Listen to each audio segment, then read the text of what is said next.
Trio, Eric Berg, Martin Sauer, Rick Todd, the Germs. And these, I'm assuming, are good germs. Is there a significance in the name? Yeah. There is a significance. In fact, we were going to entitle ourselves, since it's Rick, Eric, and Martin, we were going to entitle ourselves REM, but we understood that that name was used already. And the J is not here this morning. Jay is not here. So yeah, once we got Jay, that's Jan. She's not feeling well this morning, so she didn't come down with us. We transformed ourselves to the Germs.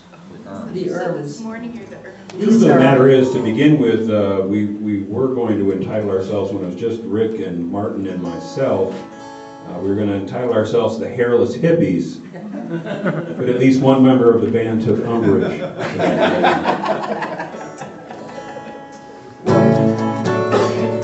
Where have all the flowers gone?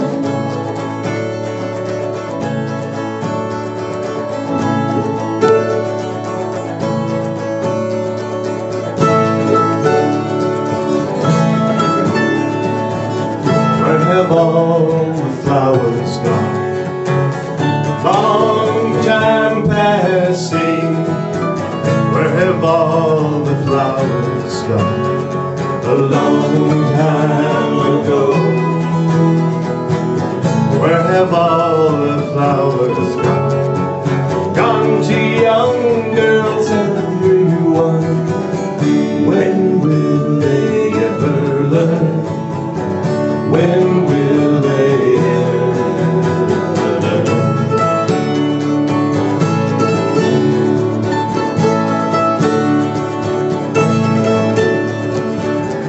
Where have all the young girls gone? Long time passing. Where have all the young girls gone? A long time ago. Where have all the young girls gone? Gone to soldiers, everyone. When will they ever learn? When will they ever learn?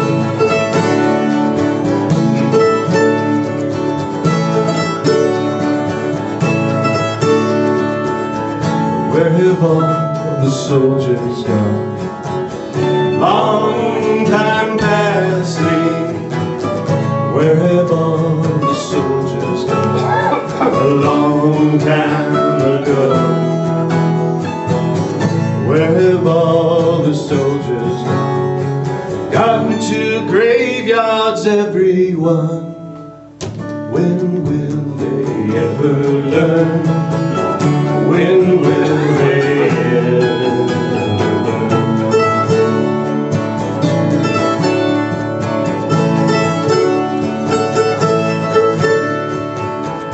Where have all the graveyards gone?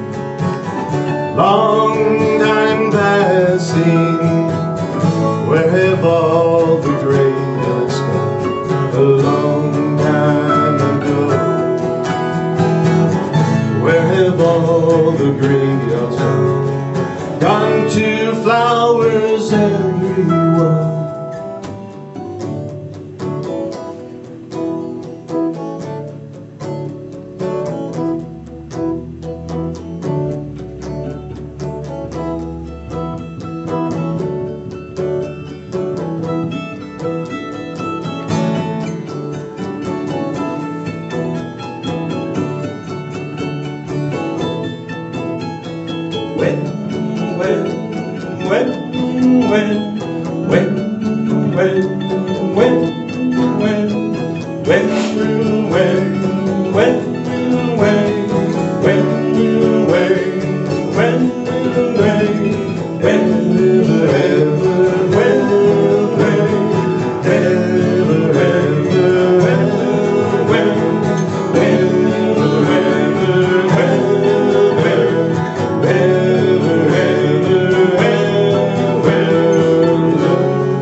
words are by Kathleen McTeague. We come together this morning to remind one another to rest for a moment on the forming edge of our lives, to resist the headlong tumble into the next moment until we claim for ourselves awareness and gratitude, taking the time to look into one another's faces and see there communion, the reflection of our own eyes. This house of laughter and silence, memory and hope is hallowed by our presence together. Welcome, everyone. We want to welcome our musicians. Welcome to our special visitors from the Interfaith Ecumenical Group. Would they like to stand and be recognized? Apparently. Welcome. Our thanks to Barbara Holder for arranging their visit and participation with this group. Welcome to the first and only Unitarian Universalist Church of Lubbock, a church without creed or dogma that supports the free and responsible search for truth and meaning. My name is Sylvia Ashby, and I'm your service leader this morning. I now invite you to turn and greet thy neighbor. Greetings, my name is Peter.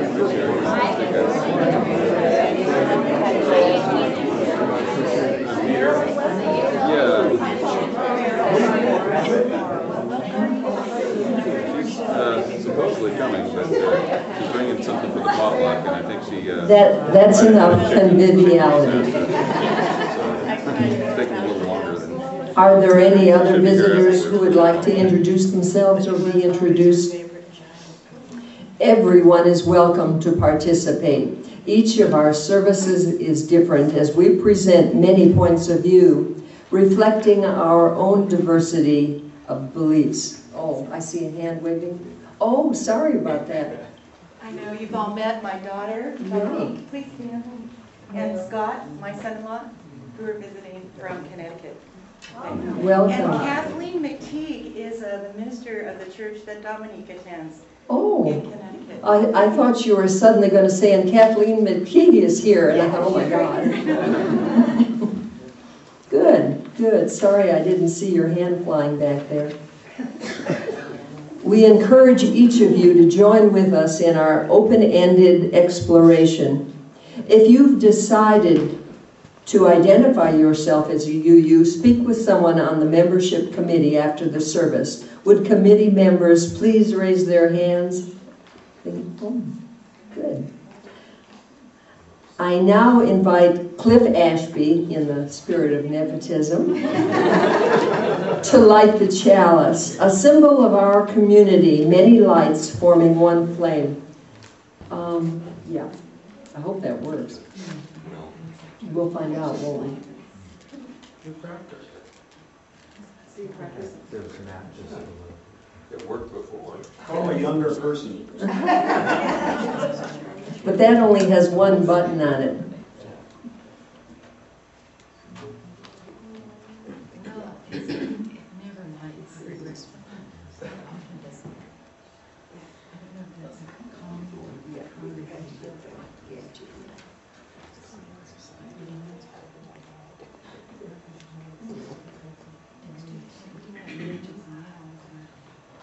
It's a miracle. Now it's science.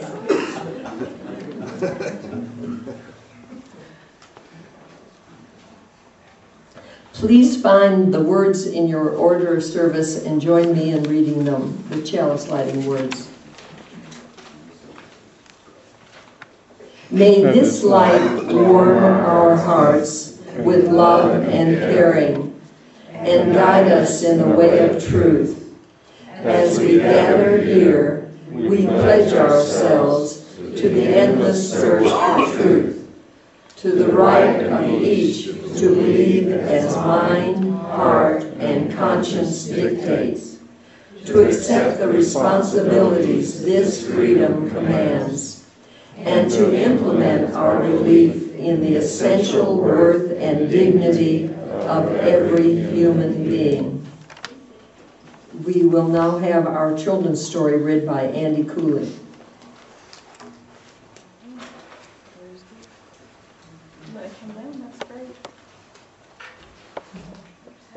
This story has been in the making for many weeks, and it kind of could fit just about anywhere. It could fit with art, it could fit with teaching, but I thought it would fit best with the flower communion because it celebrates the individual, and that's part of the celebration of the flower communion. It's called The Dot.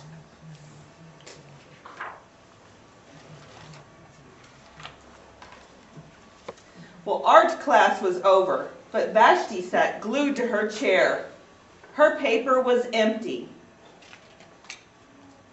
Vashti's teacher leaned over the blank paper. "Ah, a polar bear in a snowstorm," she said. "Very funny," said Vashti. "I just can't draw." Her teacher smiled. "Just make a mark and see where it takes you." Vashti grabbed a marker and gave the paper a good strong jab. "There," she said. Her teacher picked up the paper and studied it very carefully. She said. Then she pushed the paper towards Vashti and quietly said, "Now sign it." Vashti thought for a moment. "Well, maybe I can't draw, but surely I can sign my name." The next week, when Vashti walked into art class, she was surprised to see what was hanging above her teacher's desk. It was the little dot she had drawn, her dot, all framed in swirly gold. I can make a better dot than that. She opened her never-before-used set of watercolors and set herself to work. Vashti painted and painted, a yellow dot, a green dot, a red dot, a blue dot. The blue mixed with the red, and she discovered she could make a purple dot. Vashti kept experimenting, lots of little dots in many, many colors. If I can make little dots, I can make big dots too. Vashti splashed her colors with a bigger brush on bigger paper to make bigger dots. Vashti even made a dot by not painting a dot. At the school art show a few weeks later, Vashti's many dots made quite a splash. Vashti noticed a little boy gazing up at her. "You're really a great artist. I wish I could draw," he said. "I bet you can," said Vashti. "Me? No, not me. I can't draw even a straight line with a ruler." Vashti smiled, and she handed the boy a blank sheet of paper. "Well, show me." The boy's pencil shook as he drew his little line. Vashti stared at the boy's squiggle, and then she said, "Now please sign it."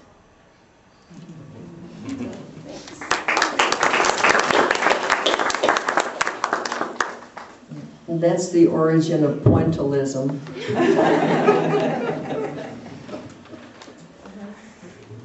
We will take joys and concerns later in the program if there's time. We will now take an offering of money to support our programs and outreach whilst our trio entertains you. Paradise.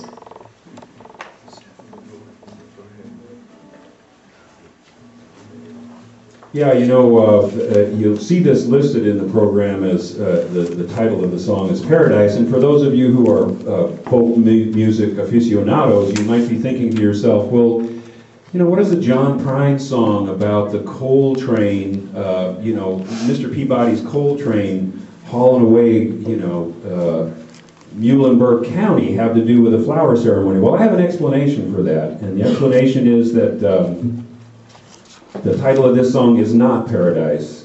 It's in fact Big Yellow Taxi by Joni Mitchell. And for those of you who are not folk music aficionados, you may be wondering, what does Big Yellow Taxi have to do with the flower ceremony? Well, that'll come up. Okay.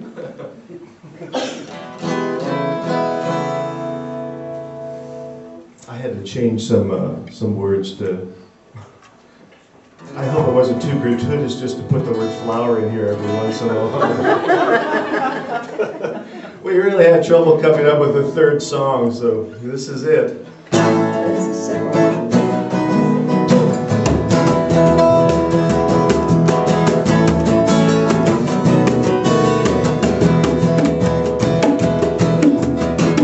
Paradise and they put up a parking lot with the big hotel, deep down the swing and hot spots. But don't it always seem to go? You don't know what you got till it's gone. The big paradise, put up a parking lot. La la la. La la la la. They took all the flowers and they put them in the flower museum. And they charged the people $150 just to see them. But don't it always seem to go? You don't know what you got till it's gone. The big paradise, put up a parking lot.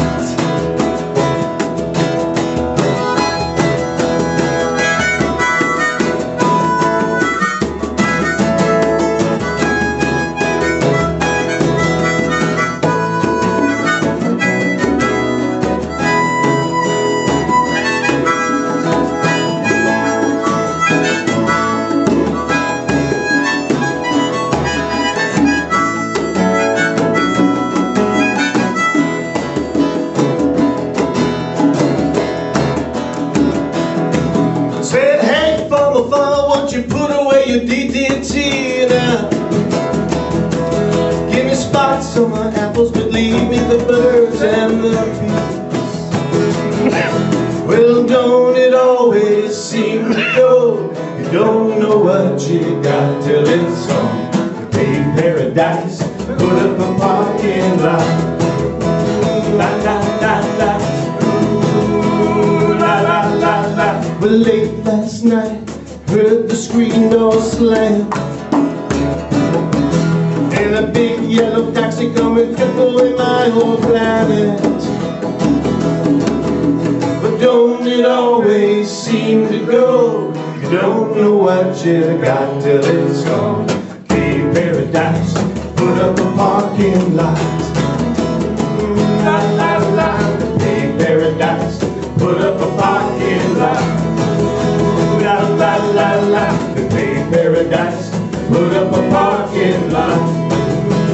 La la la la, la la la la, la la la la,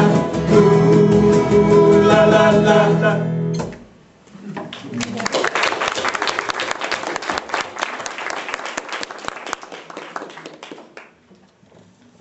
This morning's program is Chepek's Gift, the Flower Communion. This is adapted from a sermon by Susan Manker Seal and read by Jennifer Elaine.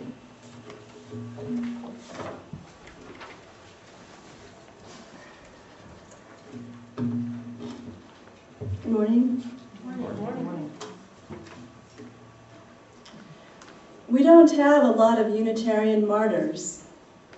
There's Michael Servetus, a Unitarian Spaniard burned at the stake in the midst of the Reformation of the 16th century for writing his book on the errors of the Trinity.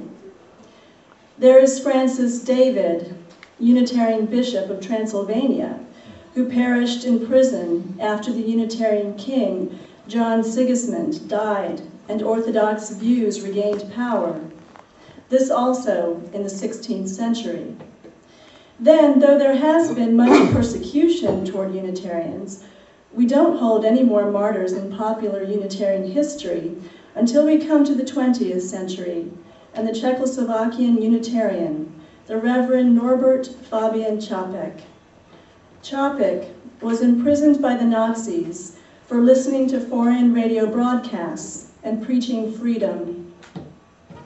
He eventually was sent to Dachau and was gassed at Hartheim Castle in 1942. 7 of his letters from prison survived. 10 of his 11 children, I believe, survived. He is remembered by his grandchildren and by the Unitarian congregation he founded, the Prague Congregation of Liberal Religious Fellowship, which numbered in the thousands of members. He is also remembered here in the United States because every year Unitarian Universalists celebrate the Flower Communion service, a service Chapek created, and which, like the flaming chalice symbol of the Unitarian Service Committee, has taken hold in the hearts of our congregations. Chapek's life is worth knowing about. His life is an example of the liberal religious spirit come to flower amidst orthodoxy and intolerance.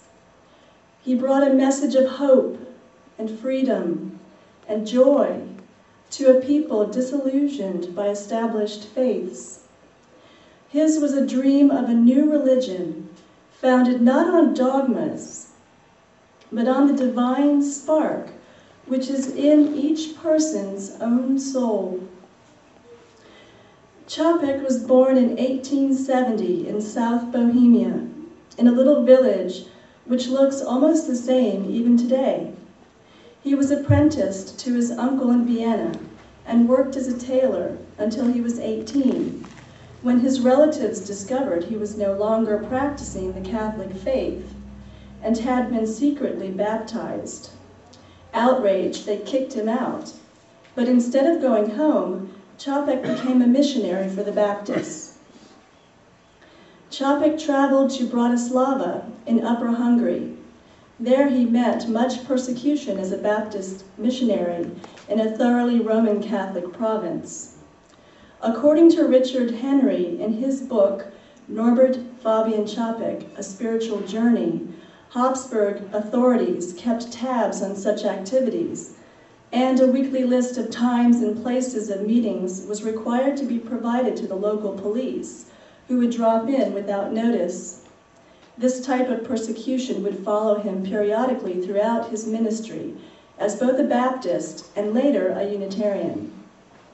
In these years, Chapek wrote and published a history he called Fragments of the History of Persecuted Christians. Richard Henry believes it was largely this study which led Chapek to start leaning toward Unitarian thinking. Although Chapek worked for many years as a Baptist minister, founding churches, recruiting members, even becoming the chair of the Baptist churches of Moravia and Slovakia, he did become a free thinker.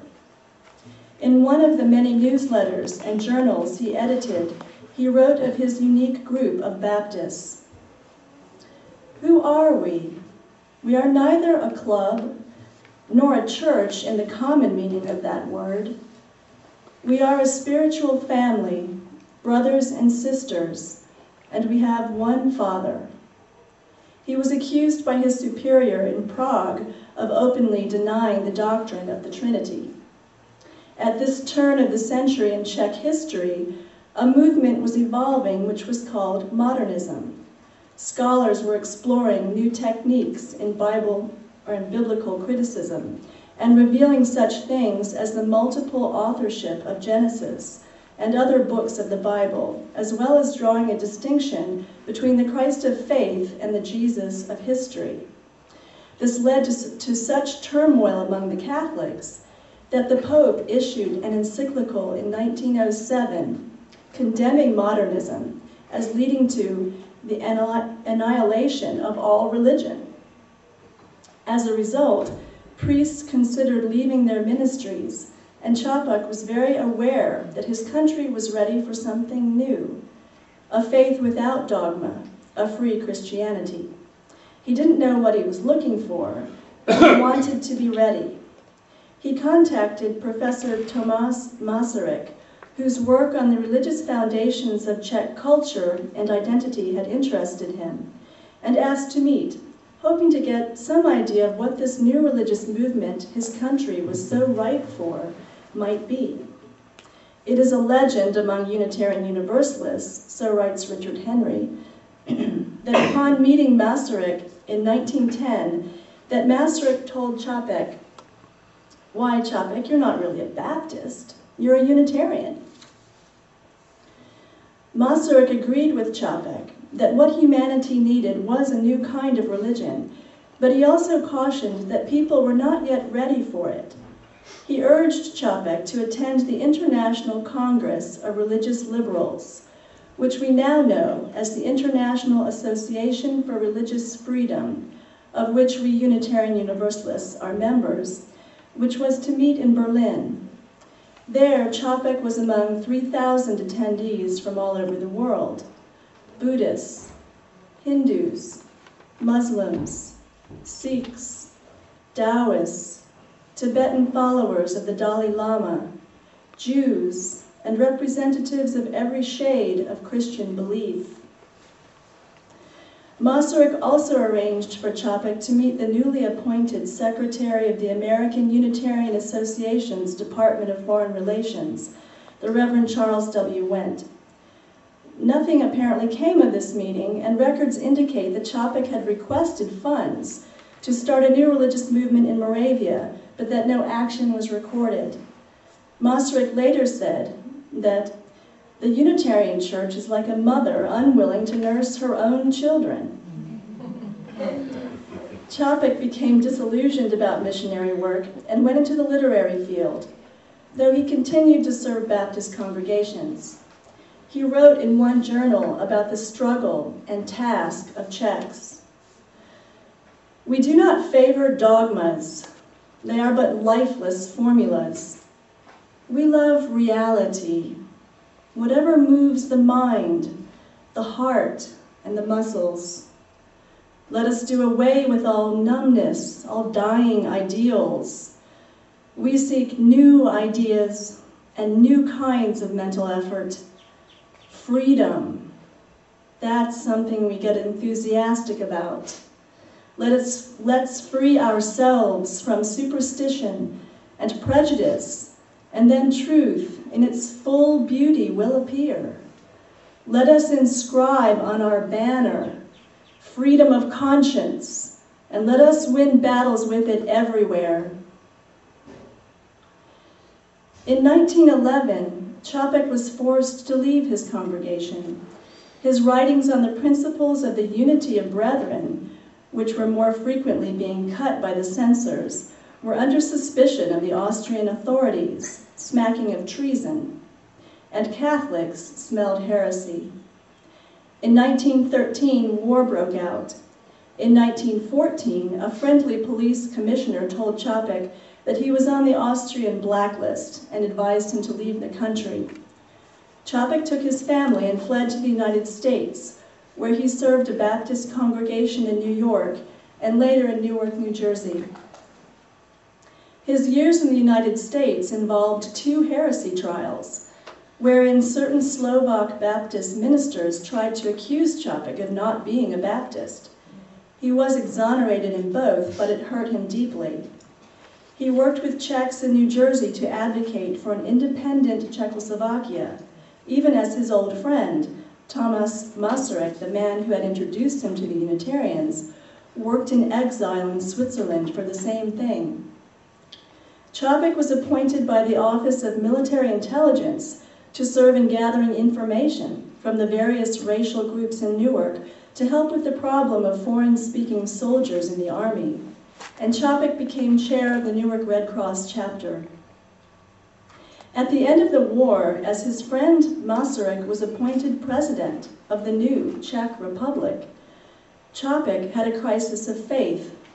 In 1919, he broke with his Baptist denomination and resigned, even as nearly 1 million Czechs left the Roman Catholic faith in the aftermath of the war, with the dissolution of the age-old alliance between church and state. Čapek and his wife Maja decided to go home. It was time for a new religion. In the meanwhile, as they waited to sell their home, Čapek's children were exploring Sunday schools with their friends.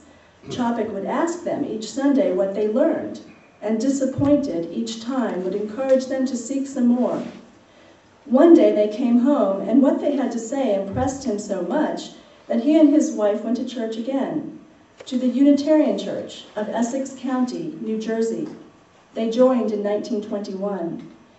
It was there that Chopik, inspired by the minister and members of the congregation, tried again to elicit the help of the American Unitarian Association, or AUA, to found a congregation in his homeland. This time he was successful. He was 51 years old, with a proven ability to found churches. With a promised stipend of $200 a month for 10 months from the AUA, Chopik sailed home to Prague and began the task of starting something new. It wouldn't be called Unitarian at first, for the word unitari in Czechoslovakia meant the United Roman and Greek Catholic Church under the supremacy of the Pope. Instead, they called the new congregation the Prague Congregation of Liberal Religious Fellowship. In April 1922, they had their inaugural service, and a year later, to celebrate the first anniversary of the new fellowship, Chopik wrote the Flower Communion Service as a new experiment in symbolizing our liberty and brotherhood. Each member was to bring a flower to symbolize the individual character of each member. The flowers in the vase were a symbol of belonging together as one spiritual community. Then Chopik wrote, "When they go home, each is to take one flower just as it comes, without making any distinction from where it came or whom it represents, to confess that we accept each other as brothers and sisters without regard to class, race, or other distinction, acknowledging everybody as our friend who is a human and wants to be good." Chopik's message was well received. His congregation drew thousands, and though over the years they had financial difficulties due to depression and state laws regarding their building and its use, they eventually survived those trials. But there was one trial Chopik wasn't to survive, and that was the Holocaust of German invasion and occupation of World War II. Though invited to come to the United States as a minister at large for the AUA, Chopik declined, choosing instead to minister to his people in those terrible times. He learned to preach in subtleties, which the two Gestapo officers who attended every service couldn't follow. He helped start the work of the Sharps, who founded the Unitarian Service Committee through their relief efforts for the Czechoslovakian refugees. He kept his message of optimism alive in the darkest times, and his congregation flourished. On his 70th birthday, his congregation gave him a radio. It was against the law to listen to foreign broadcasts, but Chopik did anyway. Every morning in secret, he would tune into the BBC, and what he learned, he would share with his congregation in subtle ways during their meetings. His youngest daughter innocently let slip this information to her doctor and friend. On March 28, 1941, the Gestapo raided his apartment as he was listening to the BBC. He and his daughter were arrested and taken to Dresden prison. In spite of 2 trials, both of which ended in minimal sentences, Chopik was caught up in Hitler's retaliation against the Czechs after they assassinated their brutal overseer Heydrich. Between 40 and 50,000 deaths resulted from that backlash. Chopik's trial papers were ignored, and he was sent to Dachau, spent 14 weeks there, wrote 7 letters and numerous hymns, and was sent to Hartheim Castle to be gassed on October 12, 1942. He wrote this hymn while in Dresden prison. In the depths of my soul, There where lies the source of my strength, where the divine and the human meet. There, quiet your mind, quiet, quiet. Outside, let lightning rain, horrible darkness frighten the world. But from the depths of your own soul, from that silence will rise again God's flower. Return to yourself. Rest in yourself. Live in the depths of your soul, where the divine and the human meet. Tune your heart to the eternal, and in the depths of your own soul, your panting quiets down, where the divine and the human meet. There is your refuge.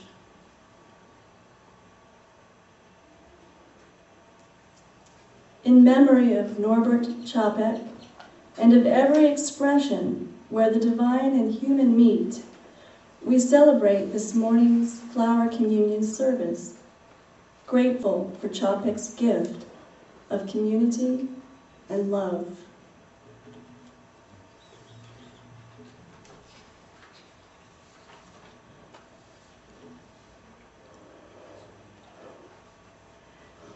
To begin this flower communion, I will read a consecration of the flowers.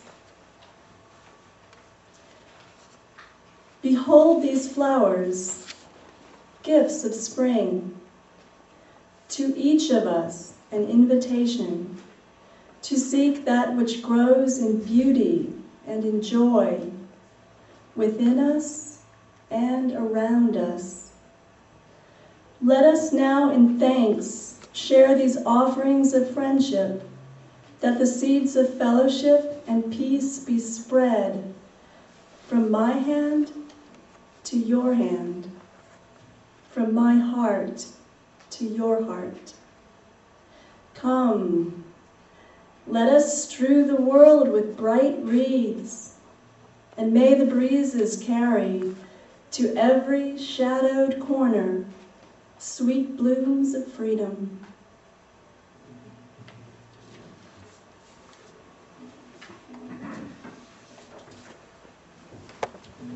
Those words were written by Jennifer Elaine. Now I invite all who wish to participate to come forward and choose a flower as our trio plays What a Wonderful World. I'll start. Maybe that will promote things. That's the biggest one. Oh, that was my intention. She doesn't care whose it was, she just wants the famous. They're all. Won't you join me?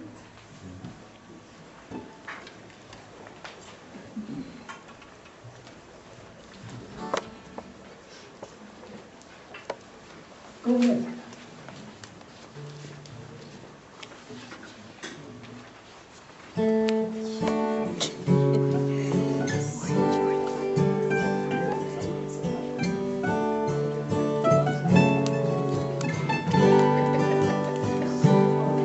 I see trees green, red roses too. I see them bloom for me and for you. And I think to myself, what a wonderful world.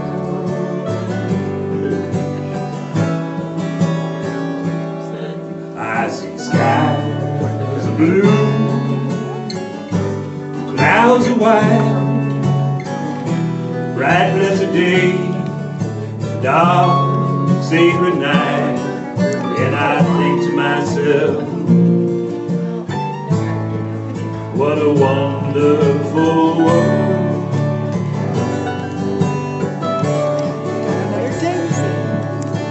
Colors of the rainbow, so red in the sky, also on the faces of people passing by. I see friends shaking hands, saying how do you do. They're really saying I love you.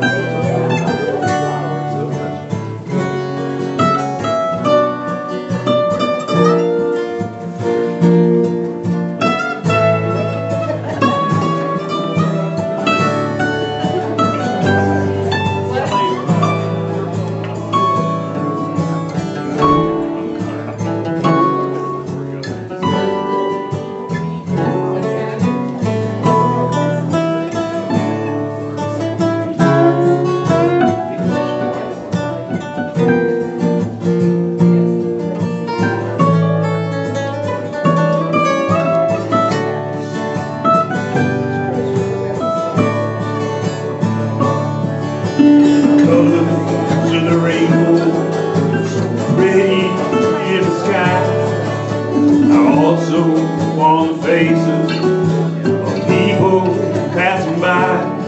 I see friends shaking hands, saying how do you do.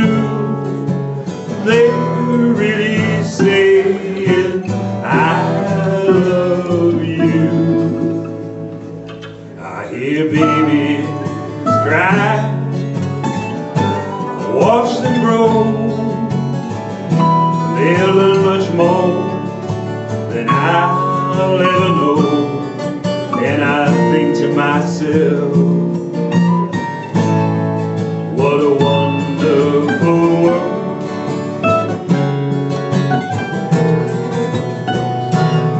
Yes, I think to myself, what a wonderful world.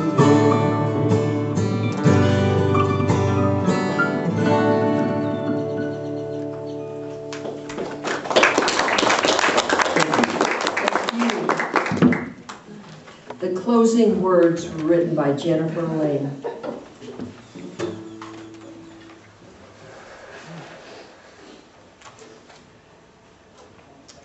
These words are from, I actually read them 2 years ago. I decided to read them again. They're from a fantasy of mine, which I think of as spontaneous evolution.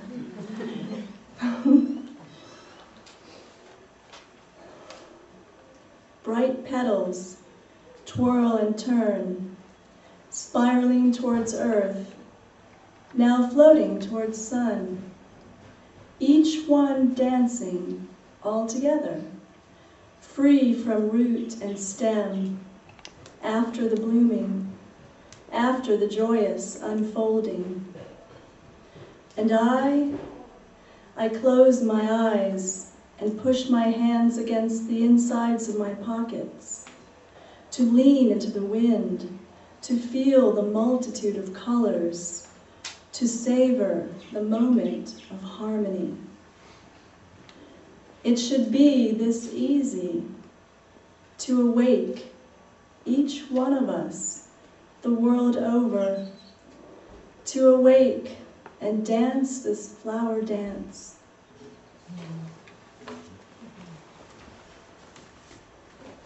Thanks, Jennifer. I'll extinguish the chalice. Peter, will you start Carry the Flame? Sure. Carry the flame of peace and love until we meet again. Carry the flame of peace and love